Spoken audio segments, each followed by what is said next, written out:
And really wonderful to be back here with you all to talk about our wonderful world of technology and what it means.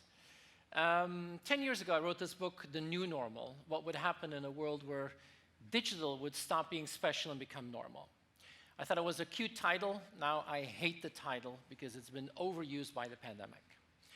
But you probably still remember the old normal. This is one of my favorite slides, an advertisement from 1980 for a 10 megabyte hard disk for $3,495.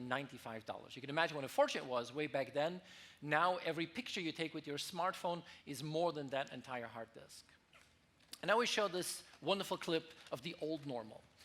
The problem is not technology, isn't innovation, it's users. And I love this example of a user from the old normal who had no idea how to use technology. And when they tried to use technology, it often had disastrous consequences as a result. Now, he doesn't work in your company anymore. But what is fascinating is we've gotten into this world where technology and digital is now absolutely normal. And we've seen the S-curve over the last decade. It's not always a good thing. This is one of my favorite sad slides. Two people in bed, their faces illuminated by the shining of their smartphones. And the irony is they're probably talking to each other.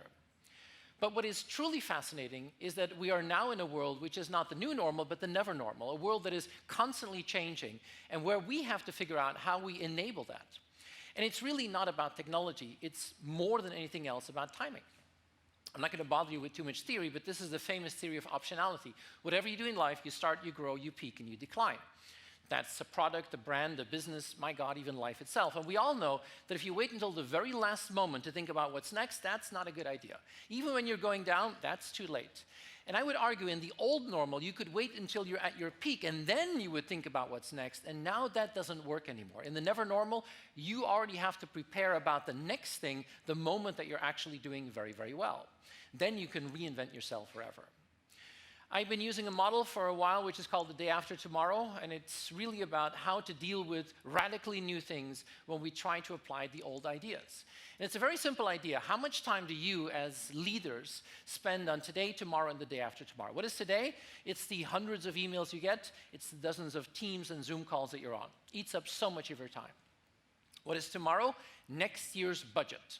I love budgets. They are yearly, sarcastic corporate rituals where people put fake news in Excel that is consolidated into something which never works. And then there's the day after tomorrow. New ideas, new business models, new innovations, new technologies that could change the rule of the game. How much time do you spend on today, tomorrow, and the day after tomorrow? And many people tell me, oh, well, 70-20-10. Reality is 93-7 and 0. And the problem is value. Today is important, tomorrow even more so. The day after tomorrow is crucial if you want to reinvent yourself for this never normal. Unfortunately, you're CIOs, so the model is more extended than that. The challenge that you have is also that really big red square there with negative energy, which we call the shit of yesterday. And how do you rebalance that? How can you actually rebalance and focus more on the day after tomorrow instead of cleaning up the shit of yesterday? This model has been something that I really love, and I think we all agree. We should spend more time on the new things, but we shouldn't hype. We shouldn't overhype. I was in Denmark a few weeks ago. This is a Lego factory, fully automated. If you buy a box of Legos today, you're the first human hands to touch that piece of plastic. But not everything has been going the way we wanted it. Look at, for example, automation in mobility, self-driving. The last couple of years, it was autonomous this, autonomous that. It was self-driving cars. My God, even John Deere said putting a human farmer on a tractor, how incredibly old school is that? But I didn't drive here this morning with the self-driving car. As a matter of fact, I have a little bit of a hangover. I mean, I love what Peter Thiel said. We wanted flying cars, and we got 140 characters. So we shouldn't overhype technology. I mean, when Google DeepMind beat the best Go player in 2016, I thought, AI everywhere. But actually, the last 2 years have been extremely disappointing. You've all had it. You go online, you're on Google, you find what you want, you buy it. It gets delivered to your house, and for the next 2 days, you get ads for the stuff you already bought. That's not artificial intelligence, that is colossal stupidity. So we shouldn't overhype, but at the same time, we should have a realistic way of thinking about technology in that day after tomorrow. You've all seen the famous dancing robots of Boston Dynamics. This is the latest version. It's not singing and dancing, it's actually stacking boxes. And in this techno-realism, we also need to put maybe the human at an even more important part. I mean, the pandemic was difficult for all of us. I love this cover of the New Yorker, where we put on a brave face in front of our Teams call, but the reality is that some of our lives were pretty messed up at a certain moment in time. How do we take the avalanche of the never normal and combine that with the human? I mean, that could be your employee, it could be your customer. But make no mistake, we are going to have wild roller coaster patterns. I call them Hemingway patterns. Maybe you know this story, but I love this. Ernest Hemingway, the famous writer, actually went bankrupt. Now you can say, how did that happen? So a journalist went up to him and said, Mr. Hemingway, how did you go bankrupt? And he responded brilliantly. He said, in two ways: gradually and then suddenly. Very, very slowly, and then boom, I was bankrupt.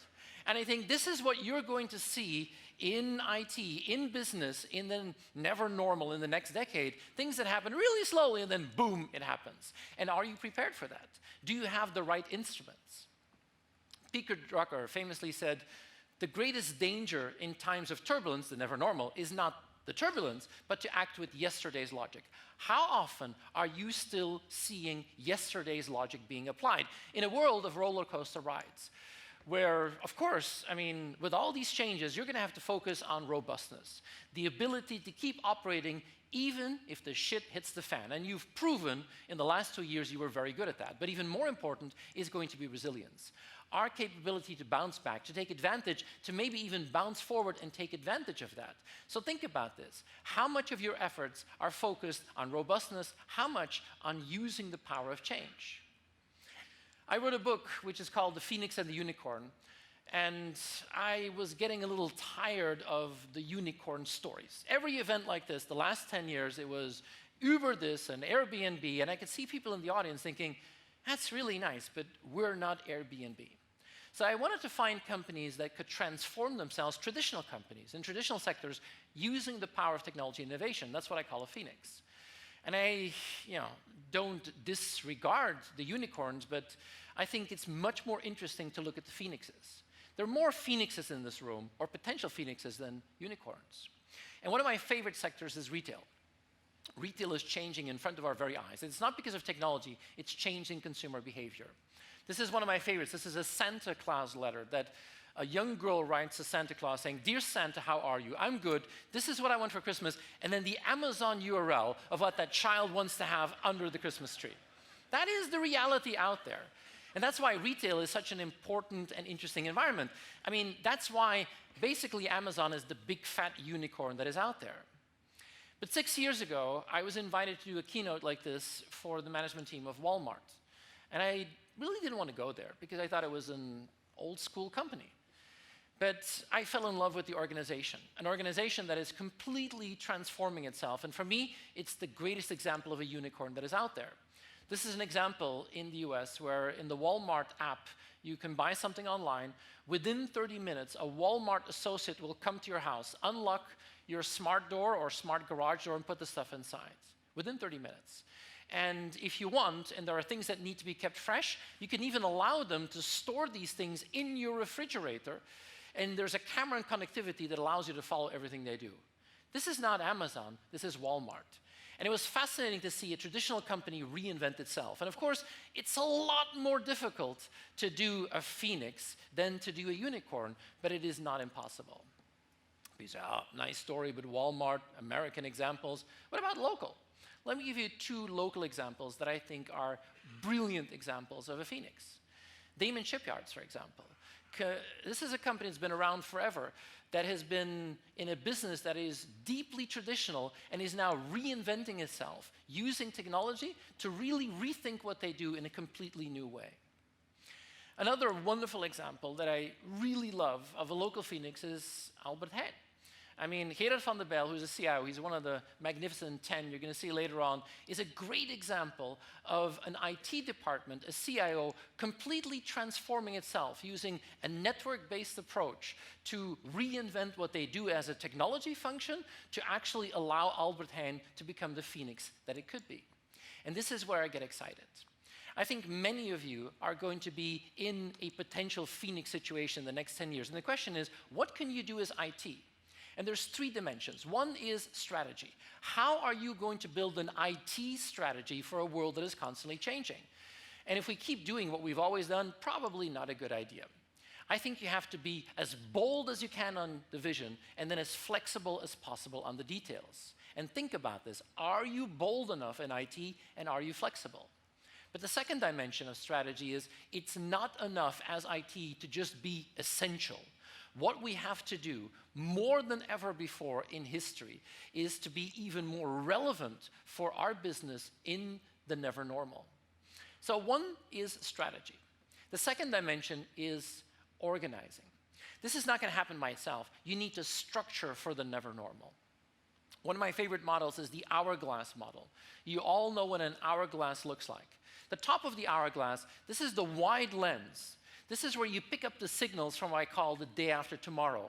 Where in your organization are you picking up the day after tomorrow? And then you have to reduce the sauce. Then you have to experiment. Then you have to figure out what is relevant for you and how you as CIO can leverage that. The top part is sense and try, and then it falls into the bottom part of the hourglass. And the bottom part of the hourglass, this is where you as an organization focus on run and scale and efficiency. But think about this. In your company, what is the balance of resources in IT spent on sense and try? And what is the balance on run and scale? And how can you make sure that you have an ultimate fit to make sure that it flows from 0 to 1, from 1 to n? And of course, this is not just an organization. This is people as well. In every IT organization, you have soldiers who love to do what they've always done, but you also need artists. You need people who see things differently. Let me be very clear. An IT department filled with artists is a nightmare. But what is your ultimate balance organizing to make sure that you have the right organizational fit? 1, strategy, 2, organization, and 3 is culture. Maybe more important than ever before is the culture inside the IT department. And I was inspired by the pandemic. I came up with an acronym called VACCINE, an incorrectly spelled 6-letter word. It's velocity, agility, creativity, innovation, network, and experimentation. The velocity part, the world's moving faster. We will have to move faster as IT. I love this old quote from Mario Andretti, an old Formula 1 driver who once said, if everything seems under control, you're just not going fast enough. For me, this will always be the image of the pandemic, that hospital in Wuhan being built in 10 days. But speed is not the only one. It's agility. I love the analogy of a whitewater kayaker. I don't know if you've ever done it, but I was terrified. But then they showed me how to use the power of the water to your advantage. The C is creativity. We will have to unlock the creative potential of anyone in the organization. And the I is for innovation, relentless innovation. But the last 2, N is for networking. We don't live in a digital age. We live in an age of ecosystems, platforms, and connectivity. But maybe the most important is the E for experimentation. Building in the capability to try and experiment, the psychological safety to take risks. And I love what Mandela said, I never fail, I either win or I learn. How can you put that into practice? And I believe that that means that it's no longer the case where you can just wait until the final HBR article comes and implement 7 steps. It's not just about lessons learning anymore. It's really about figuring out how to do it as you go along. It's lessons learning. And I get excited by this. My conclusion is that it really isn't about technology. More than ever in IT, it's about people. It's about skill set. The skills that we have in our IT department are changing at a rapid pace. And what are we doing to actually boost the reskilling velocity in our organizations? But even more important is going to be mindset. How do we build an IT organization where people are passionately curious about the day after tomorrow, endlessly open-minded to consider the never normal, forcefully resilient, and vigorously creative? And that is the only way to build the heart set and engagement that we need. I get excited by this, but it means one thing: we need to build IT organizations that are designed for change. I get inspired by this, but I'm sure there's still a lot of people in the organization who don't see it that way and who are maybe a little bit afraid of that never normal. But I think we have an opportunity there to actually make a difference. Let me end with these 2 footsteps. What you see on the left is 2 bicycle repairmen in 1903 who took the spare parts from their bicycle shop and turned it into something that allowed humans to fly for the first time. On the right is 1969, the year that I was born, when we put Neil Armstrong on the moon. 1903, 1969, there's only 66 years in between. That's it. So if people complain about the never normal, think about that. I would hate to think that the ultimate point of achievement in the 21st century is that we build a global platform on which we can like cat videos, or we bring back disco singers from the 60s into virtual reality. We have an amazing opportunity to turn this into something awesome. And let me end with my favorite quote from Maya Angelou. If you're always trying to be normal, you will never know how truly amazing you can be. I wish you the very best in the never normal. Thank you very much.